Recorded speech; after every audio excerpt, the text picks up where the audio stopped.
Un samedi après-midi, un homme a quitté un avion à l'aéroport international de Miami.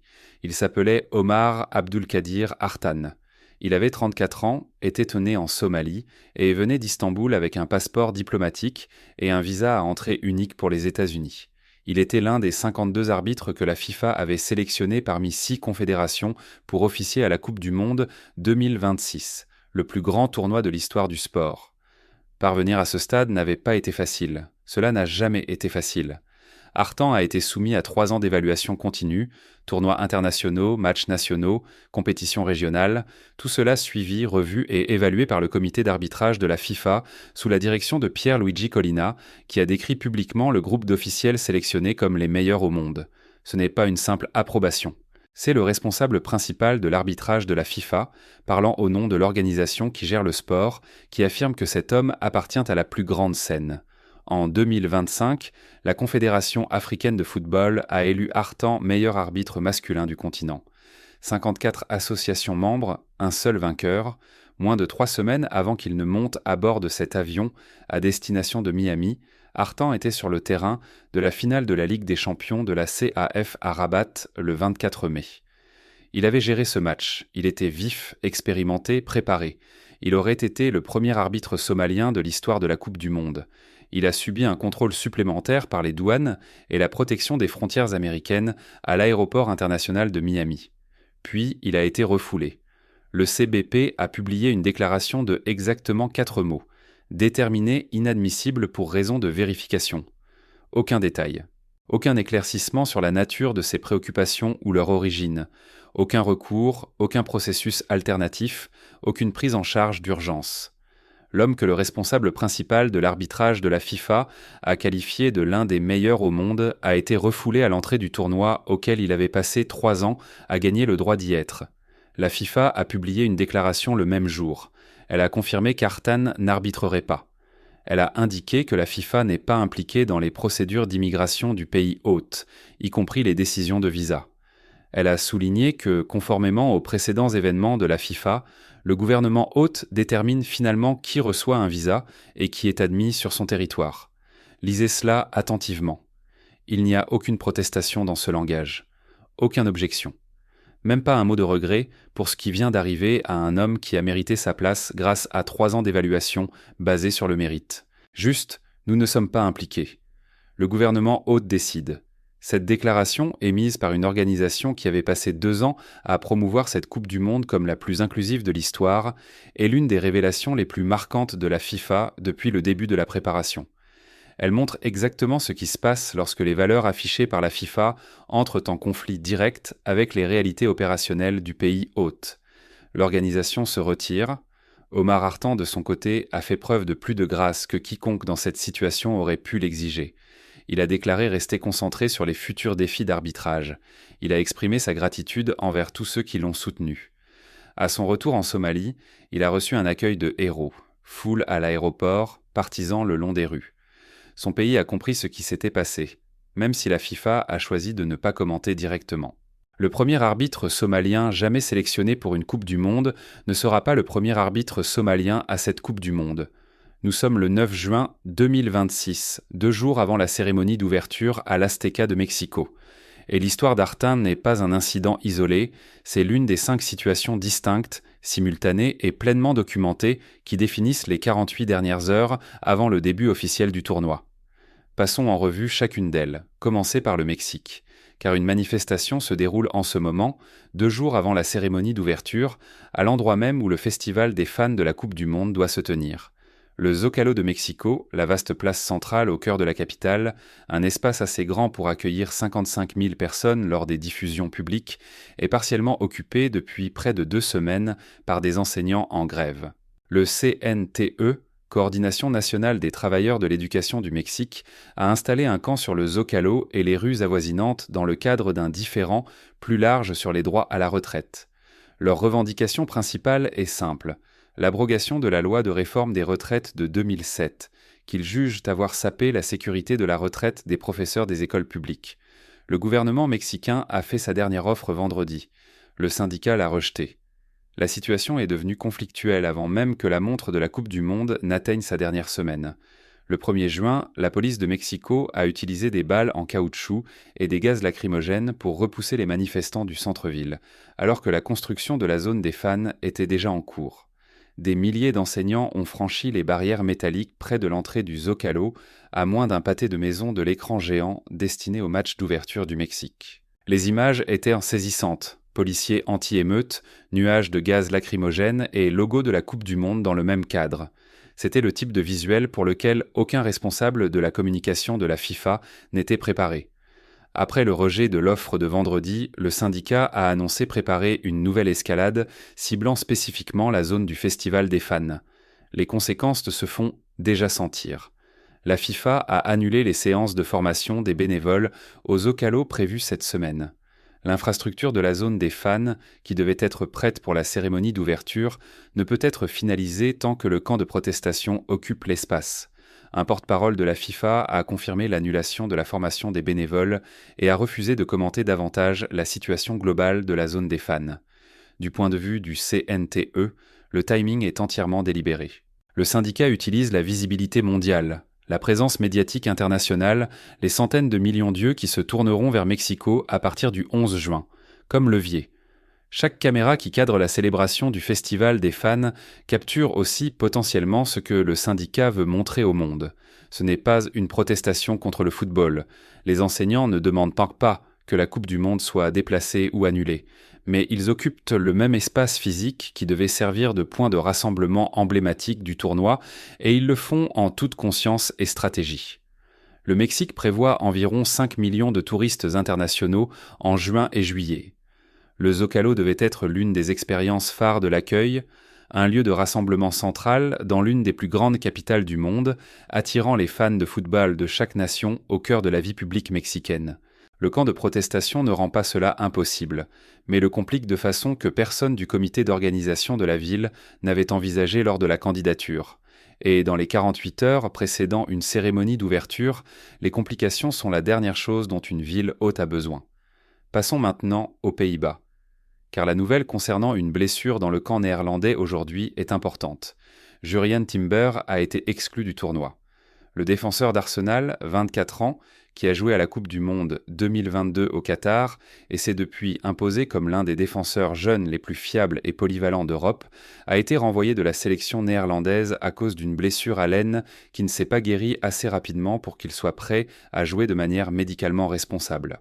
La KNVB, la Fédération royale néerlandaise de football, a confirmé la décision après leur dernier match amical de pré-tournoi contre l'Ouzbékistan, que les Pays-Bas ont gagné 2-1. Lucharel Geertruida de Sunderland a été appelé en remplacement. La situation de Timber était connue depuis plusieurs semaines. Il a été inclus dans la squad dans l'espoir de récupérer à temps. Il n'était pas totalement en forme depuis longtemps et présentait encore des symptômes que le personnel médical ne pouvait pas éliminer rapidement. Le staff de Ronald Koeman a attendu le plus longtemps possible, mais la décision finale a été prise. Il ne sera pas présent à la Coupe du Monde 2026. Les Pays-Bas avaient déjà subi une importante attrition avant l'exclusion de Timber. Xavi Simons, l'un des milieux de terrain jeunes les plus excitants du football européen, a été blessé à l'ACL plus tôt dans l'année et a été écarté.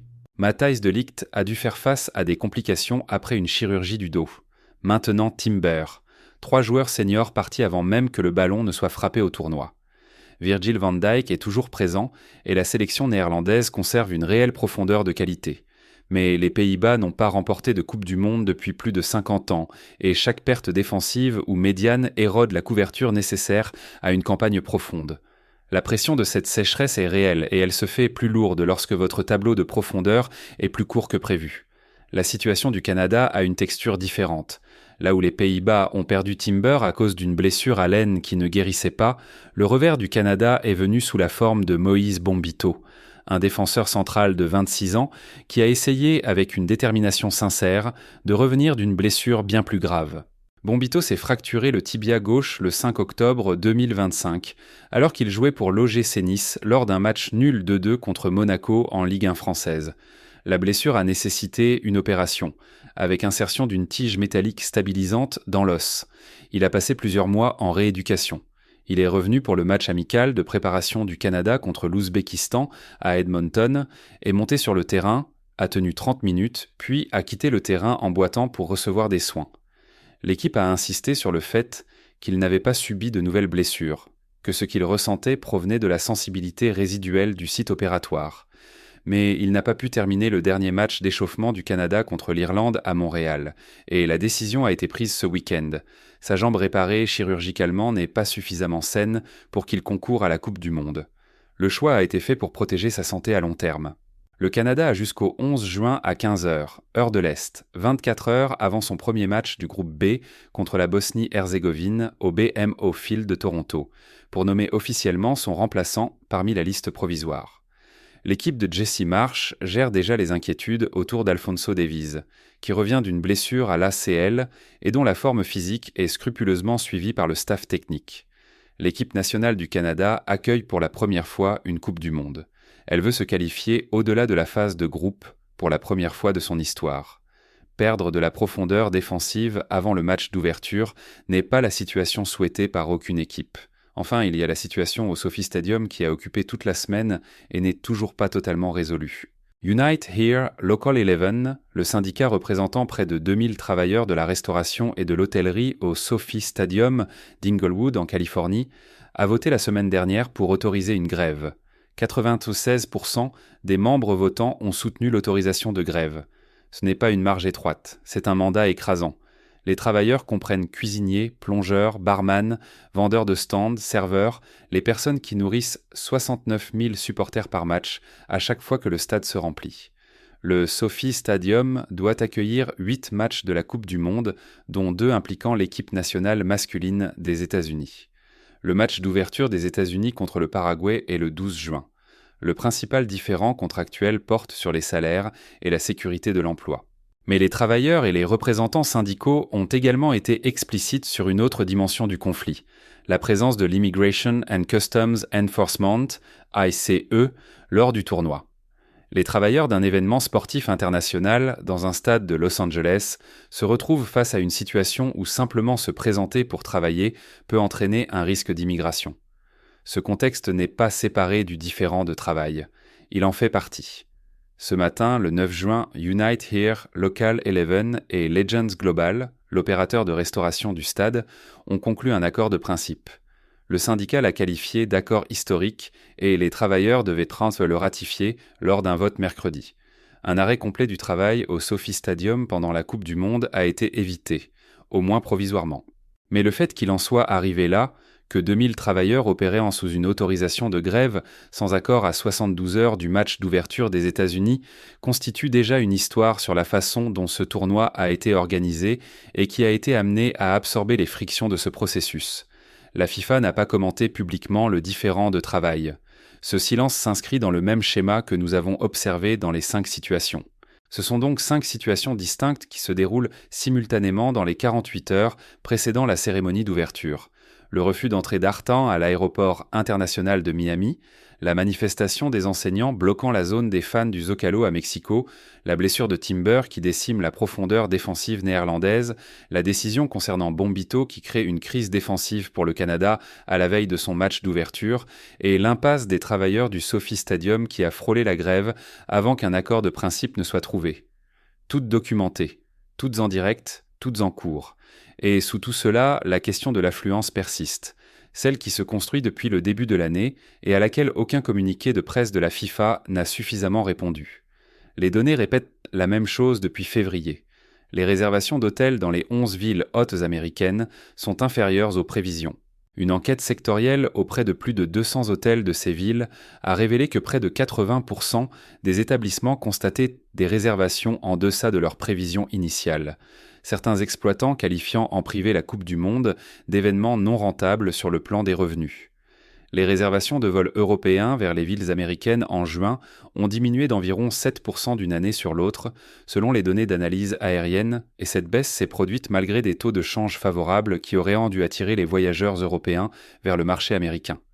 Les réservations vers les villes hautes canadiennes, en comparaison, n'étaient qu'en baisse d'1,5 point. Cette différence n'est pas aléatoire. Les festivals de fans, événements destinés à rassembler les centaines de milliers de supporters qui ne peuvent pas se permettre des billets de stade, les personnes qui font d'une Coupe du Monde un phénomène plus grand qu'une série de matchs de 70 000 places ont été annulés ou réduits d'une ville à l'autre sur le territoire américain du tournoi. Le sondage Seton Hall Sports a constaté une chute de 17 points de l'enthousiasme des fans américains de football pour les États-Unis en tant qu'hôte de la Coupe du Monde sur une année civile. 17 points, en 12 mois. L'histoire d'Artan cristallise pourquoi certains de ces chiffres se présentent ainsi. Parce que ce qui est arrivé à Omar Artan à l'aéroport international de Miami samedi correspond au calcul que des dizaines de milliers de visiteurs potentiels provenant de 50 pays, confrontés à diverses restrictions d'entrée et complications de traitement, effectuent depuis des mois. Il ne s'agit pas de savoir si le football vaut la peine d'être regardé, mais de savoir si le processus d'accès vaut la peine d'être tenté. Un arbitre sélectionné par la FIFA, voyageant pour les affaires officielles de la FIFA, portant un passeport diplomatique et un visa à entrée unique valide, des titres délivrés spécifiquement pour qu'il puisse exercer son métier lors d'un tournoi organisé par la FIFA. Il a été refoulé à la frontière. Si cela peut arriver à lui, à quelqu'un que la FIFA a publiquement qualifié de l'un des meilleurs au monde, à quelqu'un bénéficiant d'un soutien institutionnel et de documents officiels vérifiés, qu'est-ce que cela transmet aux supporters de football à Nairobi qui calculent si un billet d'avion pour Dallas vaut la peine d'être acheté? Qu'est-ce que cela dit aux supporters d'Alger qui se demandent si le processus de visa est franchissable? Qu'est-ce que cela signale à la famille de Damas qui décide si le risque d'essayer d'entrer vaut la peine d'être pris? Ce calcul, discret, individuel, réalisé dans des millions de foyers à travers le monde au cours des derniers mois, correspond exactement à ce que mesurent les chiffres d'occupation hôtelière et les données de réservation de vol. Les gens ont fait le calcul. Ils ont pondéré ce que l'expérience d'Artan illustrait. Et une partie significative d'entre eux a conclu que la réponse était non. La déclaration de la FIFA disait que le gouvernement hôte décide. Les fans ont également décidé. Maintenant, et cela importe, soyons honnêtes sur ce qui est également vrai, car le tableau complet n'est jamais uniquement une chose. Le football est extraordinaire. Les équipes confirmées pour ce tournoi regroupent certains des plus grands joueurs individuels de l'ère moderne, et elles sont prêtes à jouer. Lionel Messi a été photographié en entraînement au centre de Sporting Kansas City, à Kansas City, le 3 juin, concentré et vif sur des images diffusées partout dès leur publication. L'équipe de France, malgré une défaite d'échauffement contre la Côte d'Ivoire, possède une profondeur et une qualité individuelle que aucune autre nation du tournoi ne peut entièrement égaler. Lamine Yamal d'Espagne, le jeune prodige qui a bouleversé le football européen ces 18 derniers mois, est en forme et confirmé pour le match d'ouverture du groupe contre le Cap-Vert à Los Angeles le 14 juin. L'Angleterre compte Jude Bellingham et Phil Foden. Le Brésil gère les questions autour de la forme de Neymar pour la première manche, mais il possède Vinicius Junior, Rafinha, Rodrigo et une équipe que Carlo Ancelotti a discrètement façonnée en une formation réellement cohérente et dangereuse. La cérémonie d'ouverture sera électrisante. Shakira se produira à l'Azteca devant 83 000 personnes.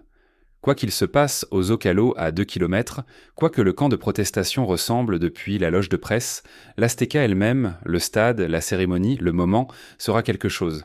Et l'expérience des fans qui sont réellement là, qui ont acheté leurs billets, ont franchi le processus, sont arrivés à Mexico, Toronto, Houston et Los Angeles, cette expérience sera très probablement véritablement extraordinaire. Les stades sont en excellent état. Les pelouses sont prêtes. Le ballon est chargé et attend. Mais la question à laquelle ce tournoi sera finalement retenu dans les mémoires n'est pas de savoir si le football était bon. Il allait presque certainement être bon. La question est de savoir si le modèle de la FIFA, la structure tarifaire, les restrictions d'accès, le cadre commercial, les choix de gouvernance qui ont produit chaque décision que nous avons abordée ces 6 derniers mois est compatible avec une Coupe du Monde qui appartient réellement au monde. L'histoire d'Artan répond à cette question en une seule image. Un homme que la FIFA a qualifié de l'un des meilleurs au monde, refoulé à l'aéroport international de Miami. La réponse de la FIFA, le gouvernement hôte décide. Cette phrase résume la Coupe du Monde 2026 en 5 mots.